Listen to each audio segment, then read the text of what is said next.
सम्राट चौधरी और विजय सिन्हा दोनों डिप्टी सीएम। इन दोनों को डिप्टी सीएम बनाकर बीजेपी ने बिहार की राजनीति में न सिर्फ अपना फ्यूचर सेट किया बल्कि सियासी अतीत के उन पन्नों को फाड़ दिया जिसमें सवर्णों के लिए सत्ता के शिखर पर पहुंचना लगभग नामुमकिन सा हो चला था। बीजेपी ने भूमिहार जाति के विजय सिन्हा को डिप्टी सीएम बनाया है और 60 के दशक में पहली बार ऐसा हुआ था जब कोई भूमिहार बना था बिहार में मुख्यमंत्री सत्ता के शीर्ष पर पहुंचा था। उसके बाद से कोई नेता नहीं पहुंच पाया। देश को बीजेपी की इस भूमिहार पॉलिटिक्स को अब समझना चाहिए। मैं विजय कुमार सिन्हा ईश्वर की शपथ लेता हूं कि मैं विधि द्वारा स्थापित भारत के संविधान के प्रति सच्ची श्रद्धा और निष्ठा रखूंगा। बिहार में बीजेपी के नेता विजय सिन्हा नीतीश सरकार में डिप्टी सीएम बने हैं और ये फैसला न सिर्फ चौंकाने वाला है बल्कि बिहार की बदलती राजनीति को भी बता रहा है। लालू यादव के सियासी उभार के बाद बिहार की राजनीति में अग्रणी जाति के नेता सत्ता के शिखर से दूर हो गए। ये माना जा रहा था कि किसी सवर्ण का सीएम या डिप्टी सीएम की कुर्सी के आसपास पहुंचना भी संभव नहीं है। भूमिहार जाति के नेता तो सीएम या डिप्टी सीएम की कुर्सी तक पहुंचने का सपना भी भूल चुके थे, लेकिन ये मिथक तोड़ा है 35 साल बाद बीजेपी ने और भूमिहार जाति के नेता को बिहार की सत्ता में नंबर 2 की कुर्सी पर बिठा दिया है।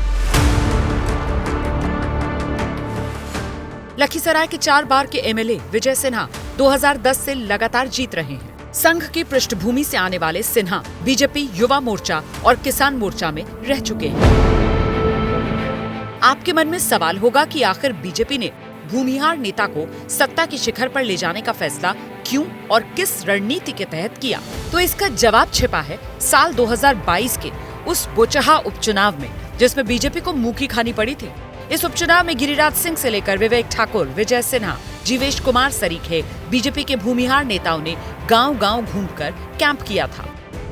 भूमिहार समाज के वोटर बीजेपी के परंपरागत वोटर माने जाते रहे हैं, मगर साल 2020 में बिहार विधानसभा चुनाव में मिली जीत के बाद इस समाज को कोई बड़ी कुर्सी नहीं मिली। नतीजन ये मैसेज गया कि बीजेपी ने भूमिहार समाज को टेकन फॉर ग्रांटेड ले लिया है। भूमिहार समाज में नाराजगी बढ़ती गई और पहली बार हुआ कि बोचहा के चुनाव में भूमिहार समाज ने ऐलान करके बीजेपी के उम्मीदवार को हरा दिया। बिहार की इस राजनीतिक घटना ने बीजेपी की सियासत को हिला दिया। बीजेपी के पुराने नेताओं ने कहना शुरू कर दिया कि भूमिहारों की नाराजगी भारी पड़ गई। इस वक्त बीजेपी से भूमिहारों की नाराजगी की आग में घी डालने का काम किया तेजस्वी यादव के A to Z वाले नारे ने। एक तरफ भूमिहार बीजेपी से नाराज हो रहे थे, तेजस्वी यादव भूमिहारों की तरफ दूसरी तरफ दोस्ती का हाथ बढ़ा रहे थे। अपने आप में बिहार की राजनीति के लिए ये एकदम नया अध्याय था। कि आदमी इंसान वही बेहतर होता है जो अपने गलती को सुधार करके आगे बढ़े।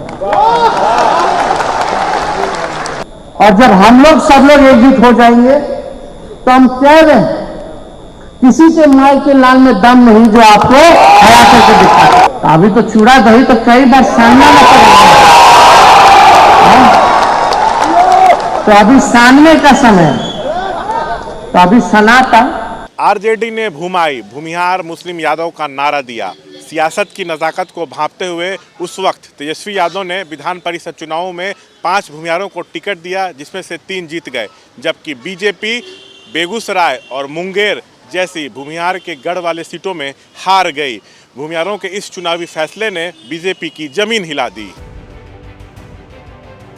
बिहार की धरती पर हो रहे इस सियासी बदलाव के बाद भूमिहार बिहार की राजनीति की मेन स्ट्रीम में आ गए। ललन सिंह को तब जेडीयू ने राष्ट्रीय अध्यक्ष बनाया, अखिलेश सिंह को प्रदेश कांग्रेस का अध्यक्ष बनाया गया। सरकार गिरी तब बीजेपी ने विजय सिन्हा को नेता विपक्ष की कुर्सी दी। आरजेडी ने सियासी प्रयोग करते हुए कार्तिक कुमार को सरकार में मंत्री बनवाया। 2022 के अगस्त में नीतीश कुमार बीजेपी का साथ छोड़ चुके थे। बिहार की राजनीति बदल चुकी थी। बीजेपी को लग गया था कि भूमिहार वोटर्स को भाव न देना भारी पड़ सकता है। यहीं से बीजेपी ने यू टर्न लेना शुरू किया और फिर संगठन में अहम जिम्मेदारी दी। रविवार को जब सरकार बनी तो सबको चौंकाते हुए भूमिहार नेता को डिप्टी सीएम की कुर्सी पर बिठा दिया गया। मैं विजय कुमार सिन्हा ईश्वर की शपथ लेता हूं कि मैं विधि द्वारा स्थापित भारत के संविधान के प्रति सच्ची श्रद्धा और निष्ठा रखूंगा।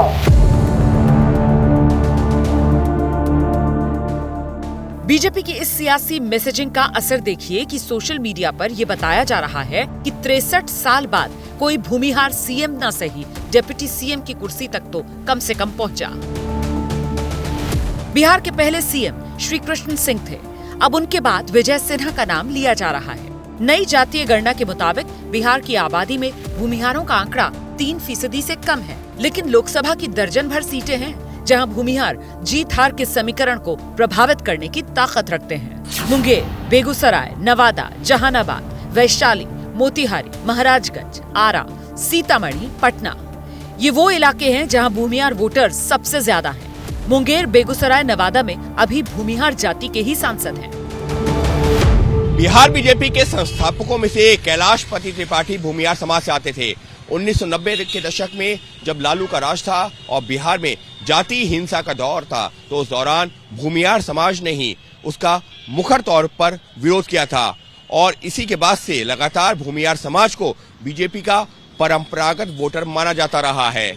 ऐसे में विजय सिन्हा को डिप्टी सीएम बनाकर बीजेपी ने सत्ता का नया समीकरण पेश कर दिया है। इस खबर को और गहराई से समझने के लिए एक बार फिर से आपको लेकर चलते हैं। हमारे सहयोगी प्रकाश कुमार लगातार हमारे साथ बने हुए हैं। प्रकाश, भूमिहार समाज आबादी बिहार में 3% से भी कम, बावजूद उसके उसी समाज से आने वाले विजय सिन्हा को डिप्टी सीएम के पद पर बीजेपी बिठाती है। सत्ता के समीकरण को नए तरीके से कैसे परिभाषित और क्यों परिभाषित कर रही है बीजेपी?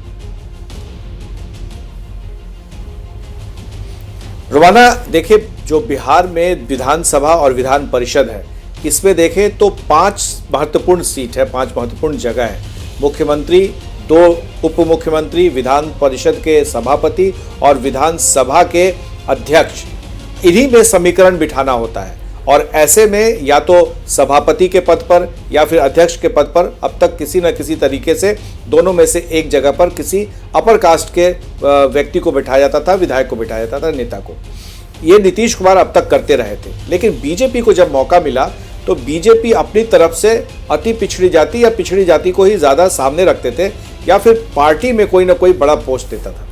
अब क्या हो रहा है कि बीजेपी ये समझ रही है कि कमंडल की राजनीति और मंडल की राजनीति को दोनों को एक साथ लाना है, यानी एक तरफ धर्म की राजनीति और जाति की राजनीति, दोनों को एक साथ बैलेंस करके चलना है। और ये पता है कि जो भूमिहार जाति के लोग हैं वो काफी मुखर होते हैं और उनका प्रभाव जो होता है आसपास के क्षेत्र में सबसे ज्यादा होता है, या ये कह सकते हैं कि उनकी जो भाषा होती है वो बहुत तेज होता है और एक तरह से सामना किसी का बहुत मुश्तरी से करते हैं। आपने देखा होगा कि नीतीश कुमार के पीछे ललन सिंह हो, विजय चौधरी हो या इस तरह के और भी लोग जो भी नेता रहे, चाहे वो दबंग प्रकृति के नेता हो, अनंत सिंह, सूरज भान, बहुत ऐसे नेता रहे हैं, सुनील पांडे, जो उनके साथ रहे।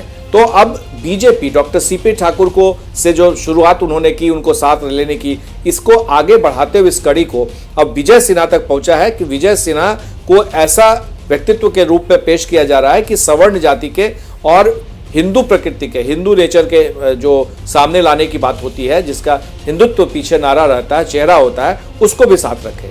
तो ये कवायद है कि अपर कास्ट को और पिछड़ी जातियों को एक साथ एक जगह पे लाने की, जो नीतीश कुमार पहले से करते रहे।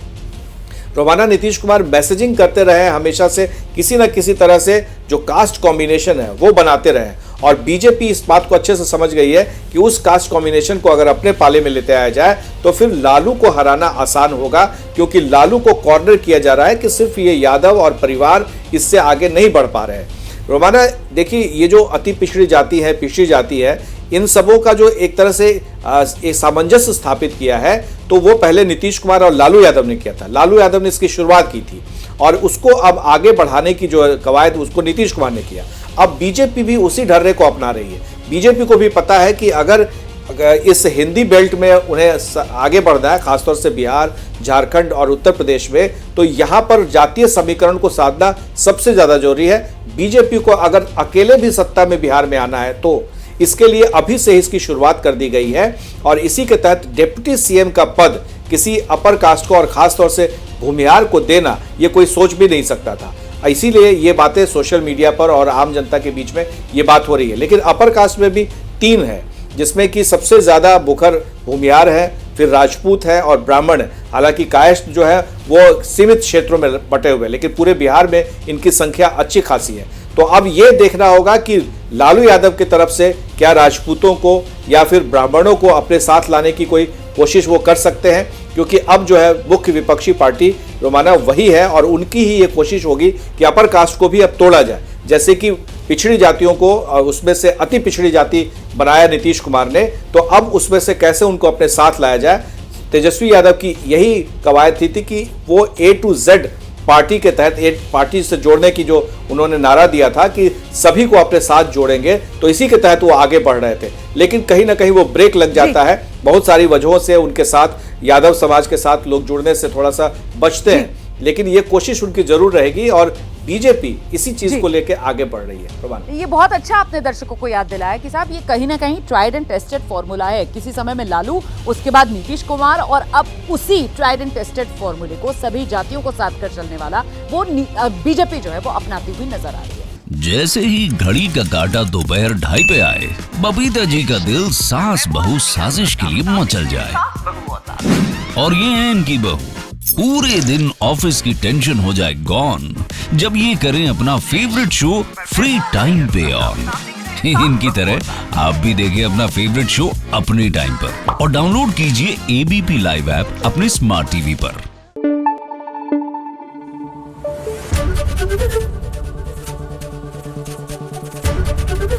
ABP न्यूज आपको रखे आगे।